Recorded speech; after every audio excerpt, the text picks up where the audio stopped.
జూబ్లీహిల్స్ నియోజకవర్గంలో కాంగ్రెస్ అభ్యర్థిగా నవీన్ కుమార్ యాదవ్ పేరు చాలా బలంగా వినిపిస్తూ ఉంది. ఈ నేపథ్యంలో ఆయన మీద మరి ఉల్లంఘన కేసు కూడా నమోదైనట్టు కూడా వార్తలు వస్తూ ఉన్నాయి. దాని గురించి ఒకసారి చూసే ప్రయత్నం చేద్దాం. నవీన్ యాదవ్పై క్రిమినల్ కేసు. జూబ్లీహిల్స్ కాంగ్రెస్ నేత నవీన్ యాదవ్పై క్రిమినల్ కేసు నమోదైంది. అయితే జూబ్లీహిల్స్ ఉప ఎన్నికల్లో కాంగ్రెస్ టికెట్ ఆశిస్తున్న నవీన్ యాదవ్ కేంద్ర ఎన్నికల సంఘం నిబంధనలకు విరుద్ధంగా ఈ నెల 4న యూసఫ్గూడలో ఓటర్ కార్డుల పంపిణీ చేశారు. ఎన్నికల సంఘం నిబంధనలకు వ్యతిరేకంగా పంపిణీ కార్యక్రమం చేపట్టాడు. దీంతో ఎన్నికల సంఘం నిబంధనలు ఉల్లంఘించడంతో అధికారులు మండిపడ్డారు. దీనిని ఓటర్లను ప్రలోభాలకు గురిచేసే చర్యగా భావించి పోలీసులు ఫిర్యాదు చేశారు. దీంతో BNS 170, 171, 174తో పాటు ప్రజాప్రాతినిధ్య చట్టం కింద ఆయనపై పోలీసులు కేసులు నమోదు చేశారు. ఈ వ్యవహారాన్ని ఎన్నికల సంఘం తీవ్రంగా పరిగణించింది. Representation of people act 1950 section 23 ప్రకారం ఓటు హక్కు కలిగిన ఓటర్కు ఎలక్టోరల్ రిజిస్ట్రేషన్ ఆఫీసర్ ద్వారా ఈసీ నేరుగా ఓటర్ కార్డును పంపిణీ చేయాల్సి ఉంటుంది.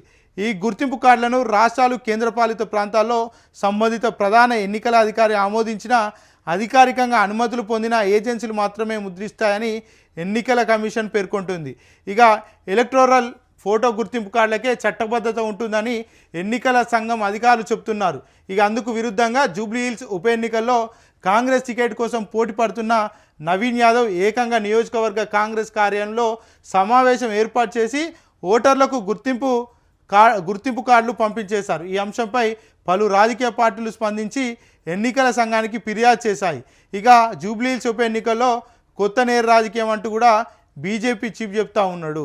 ఎందుకంటే జూబ్లీహిల్స్ ఉప ఎన్నికల్లో కొత్త నేర రాజకీయం బీజేపీ చీఫ్ రామచంద్రరావు విమర్శించారు.